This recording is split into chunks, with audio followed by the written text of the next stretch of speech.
I think something important would be, why do you want to start this ergonomic journey? And where are you starting this ergonomic journey from? Because it's very different if you're starting, let's say, from one of these Logitech or Microsoft keyboards that are slightly split but have these chiclet switches instead of mechanical keys and so on. Or let's say if you're starting on a laptop, that's quite different too. Or if you're starting on a gaming keyboard that has mechanical switches, that's different too. And okay, why are you doing, what do you want to accomplish? Is it because you have pain in your wrist or in your back? Or is it because you don't have any pain, you're just curious about it? Another thing is, how much time are you willing to invest? Because kind of how interested you are relates directly with how much time. I mean, of course, if you don't have work or you don't have things to do, if you have more time, then it will be easier. But understanding your motivations, it's really important, because the journey, it's not just like, okay, Monday you start, Friday you finish. It's more something that takes time, right? So let's make a scenario. Actually, let's use, for example, you as a case, okay? Where did you start your ergonomic journey, and what was your steps, and what would you have done different if you were not you and you were recommending to you? Yes. So I was a touch typist. I was already a proficient typist. So, but I used a Magic Keyboard. It's like a laptop keyboard, but larger. But larger, and it's on a separate keyboard. That was my everyday keyboard. It had the number pad, the arrows, the F keys, everything. But I knew how to touch type, and I was a fast typist. Okay. My job required a lot of typing, and I kind of like got into it. So that was my starting point, and my starting ergonomic keyboard here at Dygma was the Dygma Raise, of course. For me, that transition was really fast. I was able to split it and start using a split really fast. For me, that was, okay, this is like a normal keyboard, split in half. And that's how I started using. Okay, and the key here is that you already knew how to touch type. Yes. So that's why it was so easy. Yes. Okay, understood. And I didn't have too many those bad habits of pressing the P and the Y with the opposite hand. I have some bad habits of pressing P and Q with my ring fingers. And my pinky, because my pinky is a bit short and I don't reach. For me, it's the same. Yeah. But those I could keep, because it's a normal keyboard. Yeah. So then with the Raise, I started to explore the thumb keys. I remember a conversation that now I use a lot of times when I explain to people. Is like, look when you type and look what thumb you use for spacebar, because I would say 90% of people only use one. Yeah, that's right. And for me, I press the spacebar with my right hand. Yeah. And this one I kept in the air, like weirdly in the air. Yes. Okay. So I remember you saying, hey, you are not using the thumb. Give it something to do. Yes. And I put backspace on that one because, at that point I might be making a little bit more mistakes. So I put backspace there, and it's been there ever since 3 years ago, So now my thumb key, my left thumb key is for backspace. So, but that's like the approach. Slowly but steadily add little things to your thumb keys. Functions that are usually in the outer columns, like backspace, enter, they're really far away on a normal keyboard right there. Yeah, so moving backspace makes sense because it's kind of far away. Ideally you should hit it with the pinky, but rarely people do this. They usually hit it with the ring, the middle, or even the index, and they kind of hit it hard, right? And something very important is that every time that you do this, you need to reposition your hand. So you're taking some time to move it around, but at the same time when you reposition, sometimes you place it in the wrong place, and then you have to look, place it, and so on, right? And so it makes sense to move the enter, the backspace, and so on to the thumb keys. Yeah, now faster. Right now, I don't use my pinkies for any of the normal outer keys. Like I moved shift also to the thumb keys, so have shift, backspace, and enter all in the thumb keys.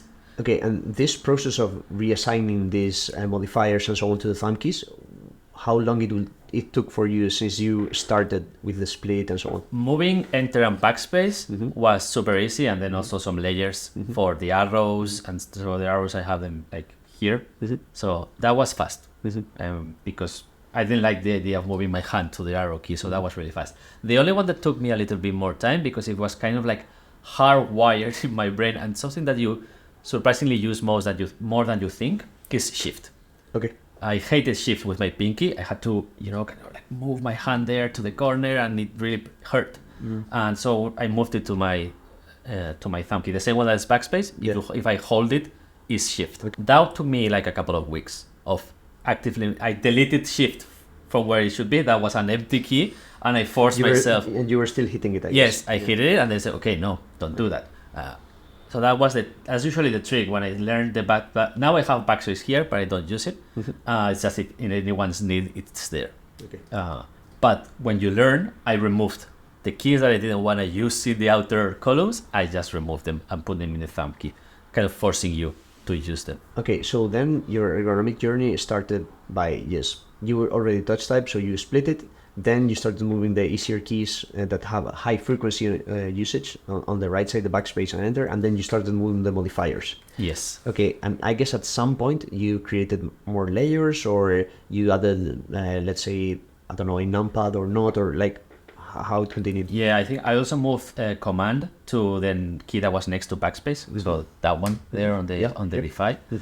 So that command is usually a bit farther to the left. Command in Mac is just like control on Windows, so it's used a lot. So basically what you said, move the modifiers. My next thing was layers. I already used the layer for navigation. So I kind of like did a little bit more things there. So I had volume up and down. I think I have my at in the A, so it was easier to. Easier. I do the same thing. Yeah. It's easier to reach, and some shortcuts that I use a lot, like screenshot on Mac, which is Shift Command 4. So I put it in one key. Export on Photoshop, stuff like small things, like quality of life improvements, but really small, and they're not really high frequency. Well, the at is really used in the softwares that we use because you tag people with that. And then. It was, I think the one that it took me more time to learn, but it's the one that I love the most, is my symbols layer. I have a layer where I have my parentheses, or it's this one, I have my parentheses here, brackets, the other brackets, these little things are, like that. I don't know how to call that. I don't know how to call them either. But they go in pairs. So everything that goes in pairs are under my index and middle finger, so I can open them and close them really fast and really easily. And I have all the symbols here, so I don't have to reach to the number row for symbols.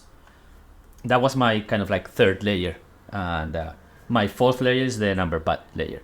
At the beginning, I didn't use that one. I think it's in the default layer of the Raise and the Defy, but I didn't use it. That's something that I learned maybe 2 years in. Okay. So then maybe it took let's say 6 months on getting used to moving by 6 months, not of working on it, but actually first you start with the enter, the backspace, then you have the modifiers and so on. So maybe around 6 months or 3 months, or like how would you put it? Yeah, I would say for my basic setup, I would say including the modifiers, that would be 6 months. 6 months, okay. If you don't include the modifiers, it was like maybe a month. Okay, so it's interesting because you come from this let's say laptop keyboard and you already knew how to touch type. I would say my journey is kind of opposite. I was coming from a mechanical keyboard and I didn't know how to touch type, and I grew gaming, right? So my typing technique was just like a weird gaming typing technique where my left hand is 1 unit to the left because my pinky, I'm gonna be using it for Control Shift and so on, right? And then my right hand would cross completely. So if I'm attaching the keyboard, I would type like this, okay? Because I would use a full-size keyboard and I would have the mouse. So I'm gaming, I need to be comfortable. So the most important thing is that my left hand is aligned, right? So for me, the first thing is like, I had to learn how to touch type. And that took time. I'm the kind of person that puts a lot of energy on something when I want to do it. So I was quite obsessive with it, and I would say that I was proficient in a few weeks, but still it was hard to rewire my brain to do it. And eventually I did it, and now I have these 2 typing techniques with a regular keyboard and with a split one. And for me, in my base design of the layers, I already moved the modifiers to the thumb keys, okay? And I already also moved the backspace and enter to different locations, because from my point of view it was like, okay, let's design this in a way that makes sense. Doesn't matter what's my starting point. So I just rearranged things. So I learned how to do everything at the same time. And for me, nothing was particularly easy or difficult. Everything was as difficult because I was learning how everything. So you kind of jumped some steps or skipped some steps and bundled them together. Exactly. I bundle. I think that's a perfect word. I bundle together multiple of these things, and for me, it's like the right enter. I rarely use it. Maybe if I'm scratching my face or something, I need to hit enter. But I have enter and caps lock because you only need to move one unit to the left, your pinky. Then I don't use this backspace. I have backspace in my thumb key here, and my main space is this one.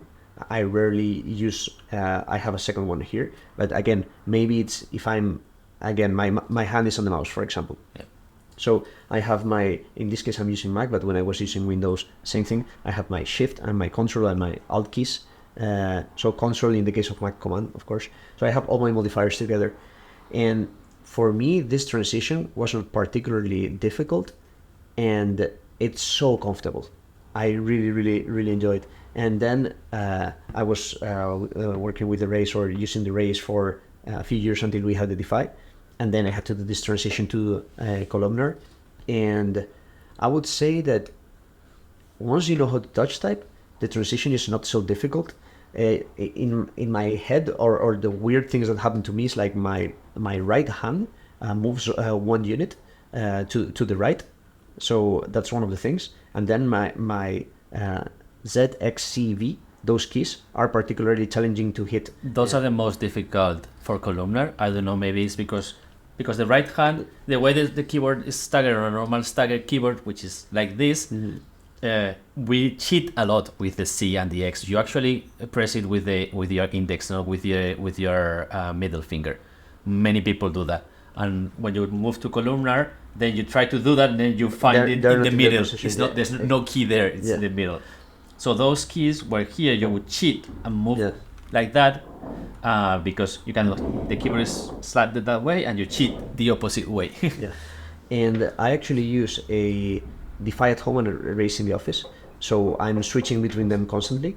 Something that happens right now is that I need 30 seconds or something like this to adjust my brain. So I arrive in the morning to the office, and I've been working at night or doing whatever at night at home, and then it's like, okay, I'm glitching, I'm glitching for 30 seconds, and it's like click, something clicks in my brain. Okay, I'm free flowing, and everything is easy. So that's something that's happening now. But at the beginning, something that helped me learn how to use the layout of the device, I actually removed these keys in the column. And because if not, you tend to place it like that, or then you do the set, you move one column left, right on the Raise. Exactly. It's like somehow my peripheral vision kind of guides my hands, even though I think I'm not looking at the keyboards. In some kind of way, my hands are guided. And also the position of the thumb cluster is a bit different. So my hands tend to not be in the right place. And also I removed a few keys of the thumb keys, again, to make it a bit simpler. And this made it a bit easier for me.